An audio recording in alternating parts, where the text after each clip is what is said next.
Welcome to Tales from the Abyss, where we dive deep into the darkest corners of human imagination and uncover the most chilling, spine-tingling stories from the unknown.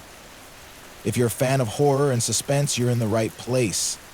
Sit back, turn off the lights, and prepare to be haunted as we bring you another terrifying tale that will keep you awake at night.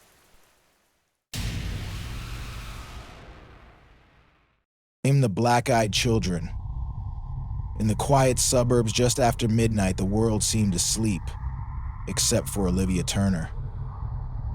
A single mother in her early 30s, she was seated in her dimly lit living room, finishing some late-night work. The only sound was the rhythmic ticking of the wall clock. Then came the knock. A soft, hesitant tap against her front door. Olivia froze. At this hour, visitors were unexpected, unwelcome. He approached the door cautiously, peering through the peephole. 2 children, a boy and a girl, stood motionless on her porch. They couldn't have been older than 10.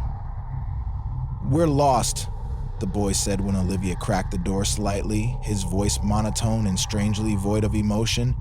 "Can we come in?" Something about the children felt off. They were pale, dressed in outdated clothes that didn't match the freezing weather. The girl kept her head down, her hair obscuring her face, while the boy stared directly at Olivia. She hesitated, her instincts screaming at her to refuse. "Where are your parents?" she asked. The boy's lips curled into a faint, unsettling smile. "They're coming for us.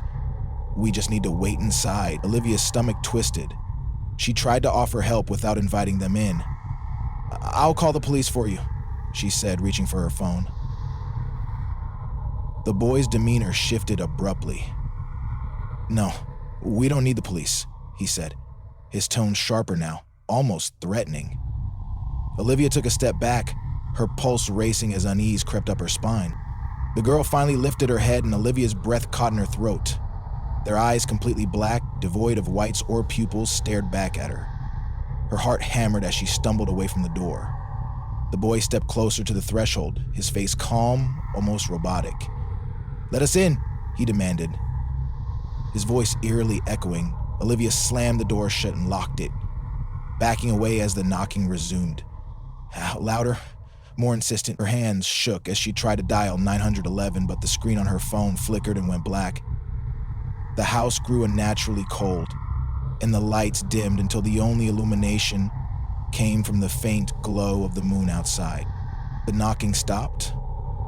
Olivia held her breath, hoping they had left, but then she heard whispers. Low, inhuman murmurs coming from all around her. Shadows moved across the walls, faster than her eyes could track.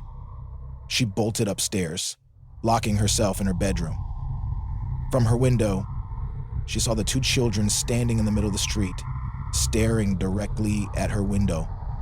Their faces were blank, emotionless, but their presence radiated malice. Suddenly, the whispers filled the room, louder and more chaotic, as if a crowd of unseen entities surrounded her. "Let us in," the boy's voice echoed again. But this time, it sounded like it came from inside the house. Olivia's breathing grew ragged. She grabbed the cross from her bedside table, clutching it tightly as the shadows in her room began to take shape. Figures with hollow eyes and twisted forms surrounded her bed, their whispers turning into guttural growls. She screamed as the temperature dropped further, frost forming on the windows. A loud bang echoed through the house as the front door burst open. Olivia heard footsteps, small, deliberate steps, ascending the stairs. The children were inside. Her bedroom door creaked open, though she had locked it. Standing in the doorway, the boy and girl stared at her with their soulless, black eyes. The boy tilted his head, smiling faintly. "You shouldn't have said no," he whispered.